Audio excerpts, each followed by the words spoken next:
Welcome to the new episode of my channel. আমি সৌম্যজিৎ। এখন আমি কথা বলবো আমাদের লেটেস্ট নেটফ্লিক্সের সিনেমা, যেটা আমার রিভিউ করতে একটু দেরি হয়ে গেল, ফির আই হাসিন দিলরুবা সিনেমাটা নিয়ে। তো সেই সিনেমাটার গল্প যদি আমি একটু করে বলতে চাই, এই সিনেমার গল্প হচ্ছে যে এই সিনেমাতে আগের পার্টটাতে দেখানো হয়েছিল একটি খুন, যেটা বিক্রান্ত মাসাই এবং তাপসী পান্নু মিলে খুনটা করেছিল, এবং পুলিশ তারপর তাদেরকে খুঁজে বেড়াচ্ছে। এখন এই সিনেমায় দেখাচ্ছে সানি কৌশলের ভূমিকা, বা পুলিশ কি তাদের পেলো বা তাদের পরিণতি কী হলো। তো এই সিনেমাটা কি আগের সিনেমার মতো হলো? আমার প্রশ্নের উত্তর হচ্ছে না। এই সিনেমাটার কথা আমায় এক কথায় যদি বলতে হয়, আমি বলবো সিনেমাটা মোটামুটি একটা সিনেমা, খুব ভালো হয়নি। সিনেমাতে মুখ্য চরিত্রে অভিনয় করছেন সানি কৌশল, বিক্রান্ত মাসাই, তাপসী পান্নু এবং জিমি শেরগিল। এই ছবির ক্ষেত্রে আমি যদি কিছু পজিটিভ দিক নিয়ে কথা বলি, এই ছবির ক্ষেত্রে আমার জন্য কিছু পজিটিভ দিক আছে, কিছু নেগেটিভ দিক আছে। আমার জন্য এই ছবির জন্য প্রথম পজিটিভ দিক হলো এখানে জিমি শেরগিল, সানি কৌশল এবং বিক্রান্ত মাসাই, এই তিনজন ব্রিলিয়ান্ট পারফর্মার এবং তিনজন দারুণ কাজ করেছে, এবং সানি কৌশলের ইনফ্যাক্ট সব কটা ছবি দারুণ কাজ হয়েছে। এবং তাছাড়া এই সিনেমার ক্ষেত্রে তাপসী পান্নুর অ্যাক্টিং আমার ওকে লেগেছে, খুব একটা ভালো লাগেনি, সেটা আমি একদম বললাম।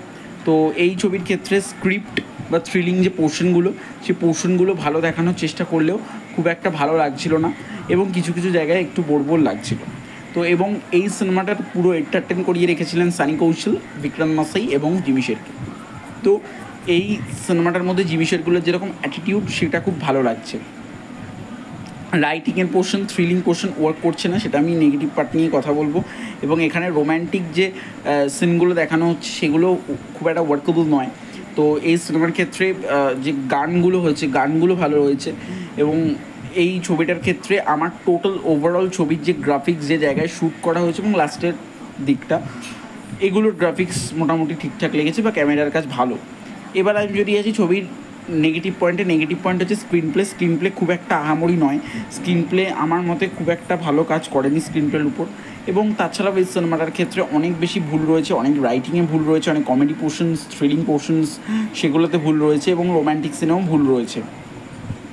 এবং এই সিনেমাটার ক্ষেত্রে আরেকটা ভেরি ইম্পর্ট্যান্ট পয়েন্ট, যে এই সিনেমাটার মানে লাস্টের এন্ডিং, সিনেমাটার ফার্স্ট পার্টে যেরকম বেটার ছিল, এখানে কিন্তু বেটার নয়।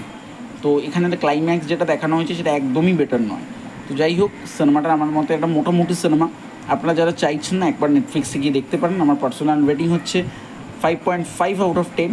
তো আমি বলবো যে আপনারা একবার দেখতেই পারেন, নেটফ্লিক্সে গিয়ে দেখে জানান কেমন লাগলো। আর ভিডিওটি ভালো থাকলে লাইক করবেন, কমেন্ট করে জানাবেন কেমন লাগলো, শেয়ার করবেন, এবং চ্যানেল নতুন হয়ে থাকলে চ্যানেলটি সাবস্ক্রাইব করবেন। তাহলে আজকে আমি চলি বন্ধু, দেখা হচ্ছে ততক্ষণের জন্য সবাই ভালো থাকবেন। বাই।